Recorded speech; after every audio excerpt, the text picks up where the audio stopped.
తెలంగాణలో జరిగిన telephone tapping case విచారణ ఆల్మోస్ట్ పూర్తయిపోయింది.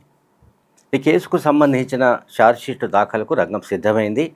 ఈ ఛార్జ్‌షీట్‌లో బీఆర్ఎస్ పార్టీ అధ్యక్షుడు, మాజీ ముఖ్యమంత్రి కేసీఆర్, మాజీ మంత్రులు హరీష్ రావు, కేటీఆర్ అండ్ మాజీ రాజ్యసభ సభ్యుడు సంతోష్ రావు పేర్లు ఉండే అవకాశం ఉన్నట్టుగా సిట్ వర్గాలు ధృవీకరిస్తున్నాయి. సిట్ వర్గాలు చెప్తున్నాయి. సరే, ఇందులో వీళ్లలో నిందితులుగా ఎవరిని చేర్చే అవకాశం ఉందన్న దానిపైన ఉత్కంఠ కొనసాగుతుంది. ఎందుకంటే ప్రతి కేసులో కూడా ఛార్జ్‌షీట్లు దాఖలు చేసినప్పుడు నిందితులుగా ఎవరున్నారు, సాక్షులుగా ఎవరున్నారు అనే అంశాలు ఉంటాయి. సో టెలిఫోన్ ట్యాపింగ్ కేసు విచారణ సంబంధించి మనం కనుక ఆలోచిస్తే ఇప్పటిదాకా పోలీసుల కథనం ప్రకారం కేసీఆర్ కానీ, హరీష్ రావు, కేటీఆర్, సంతోష్ రావు వీళ్ళందరినీ కూడా సాక్షులుగానే విచారించారు అనేది ఒక కథనం. కానీ తాజాగా అందుతున్న సమాచారం ప్రకారం ఈ మొత్తం ఇష్యూలో ఒక ఐఏఎస్ అధికారి అప్రూవర్గా మారినట్టు కనిపిస్తోంది. ఒక ఐఏఎస్ అధికారి మొత్తం ఈ విషయంలో కీలక పాత్ర పోషించిన అప్పటి రివ్యూ కమిటీలో అతను సభ్యుడు.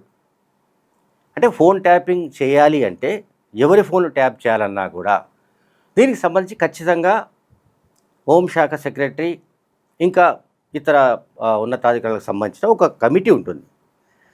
ఆ రివ్యూ కమిటీ ఎప్పటికప్పుడు ఈ ఫోన్ల ట్యాపింగ్ వ్యవహారాన్ని సమీక్షిస్తుంది.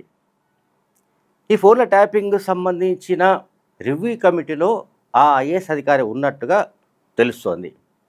ఆయన అప్రూవర్గా ఈ కేసులో ఉన్నట్టుగా సిట్ వర్గాలు చెబుతున్నాయి.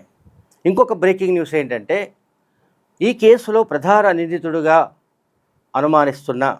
భావిస్తున్న ఎస్ఐబి మాజీ చీఫ్ ప్రభాకర్ రావు కొడుకు నిశాంత్ రావు పేరు కూడా నిందితుల జాబితాలో చేర్చుతున్నట్టు సిట్ వర్గాలు తెలియజేస్తున్నాయి.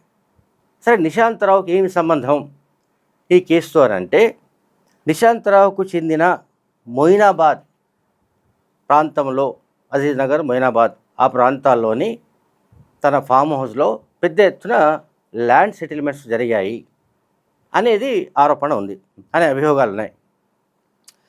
అలాగే అప్పటి ముఖ్యమంత్రి కార్యాలయానికి చెందిన ఓఎస్డి రాజశేఖర రెడ్డి ఇచ్చిన వాంగ్మూలం, స్టేట్మెంట్, అలాగే మాజీ రాజ్యసభ సభ్యుడు సంతోష్ కుమార్ ఇచ్చిన వాంగ్మూలం, ఇవి ఈ కేసులో కీలకమని కూడా సిట్ వర్గాలు చెబుతున్నాయి. మొత్తం మీద ఈ కేసులో ఈ రివ్యూ కమిటీలో ఉన్న ఐఏఎస్ అధికారి అప్రూవల్గా మారడం కానీ, అలాగే ఇతరత్ర అంశాలు కొత్తగా వెలుగులోకి వస్తున్నాయి. అలాగే ఈ ట్యాపింగ్ కేసును మొత్తంగా 2 కోణాల్లో సిట్ దర్యాప్తు జరిపింది. 2 కోణాల్లో. ఒకటేమో అధికారికంగా మావోయిస్టుల సానుభూతి పరులు, మద్దతుదారుల పేరిట ఫోన్లు ట్యాప్ చేయడం, ఇదొక యాంగిల్. సెకండ్ యాంగిల్ ఏంటంటే, అనధికారికంగా కొంతమంది ప్రైవేట్ వ్యక్తులు, పారిశ్రామికవేత్తలు, వ్యాపారవేత్తలు, రియల్ ఎస్టేట్ వ్యాపారుల ఇళ్ళు, అలాగే వాళ్ళ ఆఫీసుల్లో కూడా జరిగిన సంభాషణలు, వ్యవహారాలు, వాటిని రికార్డు చేసిన వైనం. ఇది సెకండ్ యాంగిల్. సో ఈ 2 యాంగిల్స్లో కూడా సిట్ దర్యాప్తు జరిగింది. సో ఛార్జ్‌షీట్లో నిందితులుగా మాత్రం ఎస్ఐబి మాజీ చీఫ్ ప్రభాకర్ రావు అండ్ ఇప్పుడు డిఎస్పీ నుంచి సిఐగా మారిపోయిన, డిమోషన్ అయిన ప్రణీత్ రావు, టాస్క్ ఫోర్స్ అధిపతిగా పనిచేసిన మాజీ డీసీపీ రాధాకిషన్ రావు, అట్లాగే భుజంగరావు, తిరుపతన్న వగైరా చాలామంది ఉన్నారు. అలాగే ఒక న్యూస్ ఛానల్ అధిపతి శ్రవణ్ రావును కూడా నిందితుల జాబితాలో చేర్చుతారా లేదా అనే దానిపైన ఒక సస్పెన్స్ కొనసాగుతోంది. సో ఈ అధికారికంగా జరిపిన ట్యాపింగ్, అనధికారికంగా జరిపిన ట్యాపింగ్, వీటన్నిటికీ సంబంధించిన సాక్ష్యాధారాలు చాలా బలంగా ఉన్నట్టు సిట్ వర్గాలు చెప్తున్నాయి. సో ఈ సెకండ్ యాంగిల్ ఏదైతే ఉందో, అంటే అనధికారికంగా జరిపిన ఫోన్ ట్యాపింగ్ వ్యవహారంలో నిఘా పెట్టడం కానీ, బెదిరింపులకు పాల్పడడం కానీ, ఇవన్నీ కూడా అప్పటి టాస్క్ ఫోర్స్ అధిపతిగా పనిచేసిన మాజీ డీసీపీ రాధాకృష్ణరావు ఆధ్వర్యంలో జరిగినట్టుగా సిట్ దగ్గర సాక్ష్యాలు లభించాయి. సిట్కు అటువంటి సాక్ష్యాలు లభించాయి. సో ఈ సాక్ష్యాధారాలను బట్టి ఛార్జ్షీటు రూపొందుతున్నట్టుగా సిట్ వర్గాలు చెప్తున్నాయి. దీంట్లో ఇక పొలిటికల్ యాంగిల్ ఏమిటంటే ఫోన్ ట్యాపింగ్ చేయాలని ఆదేశాలు ఇవ్వడం, అలాగే దానివల్ల రాజకీయంగా, ఆర్థికంగా లబ్ధి పొందడం. మనందరికీ తెలుసు, కేటీఆర్ను సిట్ విచారణకు పిలిచినప్పుడు బీఆర్ఎస్ పార్టీకి 2023 అసెంబ్లీ ఎన్నికలకు ముందు పెద్ద ఎత్తున ఎలక్ట్రల్ బాండ్స్ ఎట్లా వచ్చాయి, ఏ రకంగా వచ్చాయి, మా దగ్గర కొన్ని ఆధారాలు ఉన్నాయి. ఫోన్ ట్యాపింగ్ ద్వారా బెదిరించి కొంతమంది నుంచి బలవంతంగా ఎలక్ట్రల్ బాండ్స్ రూపంలో విరాళాలు పొందినట్టుగా సాక్ష్యాలు ఉన్నాయి. దీనికి జవాబు ఏమిటని కేటీఆర్ని అడిగారు. కనుక ఇక్కడ ఒకటేమిటి, రాజకీయంగా ప్రయోజనం పొందడం అంటే బీఆర్ఎస్ వ్యతిరేక రాజకీయ శక్తులను అణచివేయడం, బీఆర్ఎస్ వ్యతిరేక రాజకీయ పార్టీల తరపున పోటీ చేసే అభ్యర్థులకు నిధులు అందకుండా చేయడం, వాటిని మధ్యలోనే అడ్డుకోవడం, ఇవన్నీ కూడా రాజకీయ ప్రయోజనాలకు సంబంధించి యాంగిల్. అంటే బీఆర్ఎస్ పార్టీకి రాజకీయంగా ప్రయోజనాలు కలిగించే చర్యలు. సెకండ్ వచ్చేసేమో ఈ ఎలక్ట్రల్ బాండ్స్ వగైరా వగైరా ఎట్లా వచ్చాయి, ఇదొక ఆర్థికపరమైన యాంగిల్.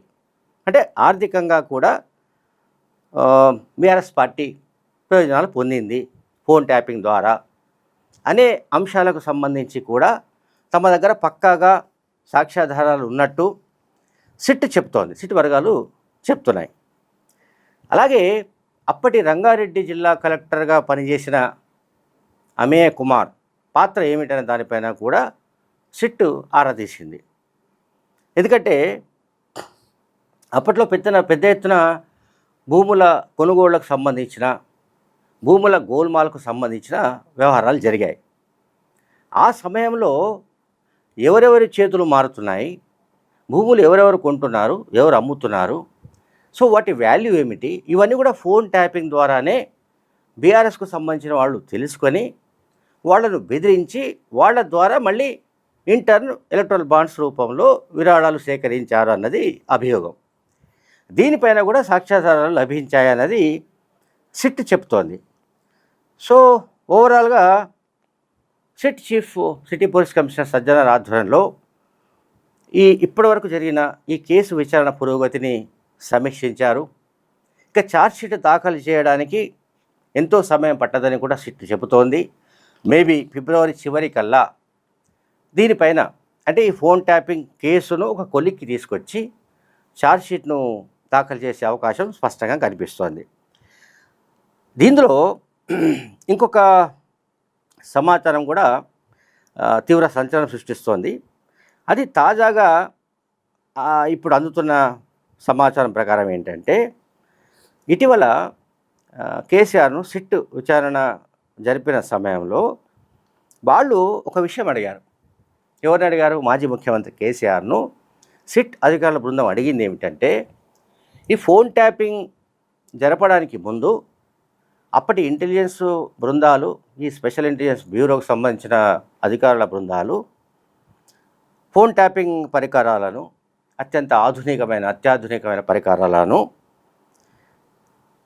కొనుగోలుకు సంబంధించి దాదాపు 10 కోట్లు ఖర్చు పెట్టింది. 10 కోట్లు. సో ఈ 10 కోట్లకు సంబంధించిన వివరాలు ఏమిటి అంటే, 10 కోట్లకు సంబంధించిన 10 కోట్లు ఖర్చు పెట్టి అత్యాధునికమైన ఈ ట్యాపింగ్ పరికరాలు ఇజ్రాయెల్ నుంచి మరికొన్ని ప్రాంతాల నుంచి కొనుగోలు చేసి తీసుకొచ్చిన సంగతి పైన తమ దగ్గర ఉన్న ఎవిడెన్సెస్ని కేసీఆర్ ముందు పెట్టారు. కేసీఆర్ వాటికి ఏమీ జవాబు చెప్పలేని పరిస్థితి ఆ సమయంలో ఉందని సిట్ చెబుతోంది. అంటే ఈ పరికరాల కొనుగోలు లెక్కల గురించి తనకేమీ తెలియదని కేసీఆర్ సమాధానం దాటవేసినట్టు తెలుస్తోంది. అలాగే మాజీ ఎంపీ సంతోష్రావు కొన్ని విషయాలు చెప్పాడని, సంతోష్రావు చెప్పిన విషయాల ఆధారంగా కూడా ఈ కేసులో కేసీఆర్ ప్రధానంగా ఇరుక్కునే అవకాశం ఉన్నట్లు తెలుస్తోంది. ఈ కారణంగానే అంటే సంతోష్ సిట్టు ముందు కొన్ని విషయాలు చెప్పేశాడని, అందువల్లనే ఆ రోజు అంటే తనను సిట్టు విచారణ జరిపే సమయంలో సంతోష్రావు ఎర్రవెల్లి ఫామ్ హౌస్లోనే ఉండిపోయాడని, ఆయనను తన వెంట పెట్టుకొని ఆయన రాలేదని కొన్ని కథనాలు వస్తున్నాయి. సరే, వీటి పూర్వపరాలు ఎట్లా ఉన్నప్పటికీ కూడా ఇక ఈ కేసులో బీఆర్ఎస్కు సంబంధించిన ప్రముఖులు కనీసం ఇద్దరు మాత్రం తెలంగాణ మున్సిపల్ ఎన్నికలు ముగియగానే అరెస్ట్ అయ్యే అవకాశాలు అయితే కనిపిస్తున్నట్లు సిట్ వర్గాల ద్వారా తెలుస్తోంది. Thank you very much.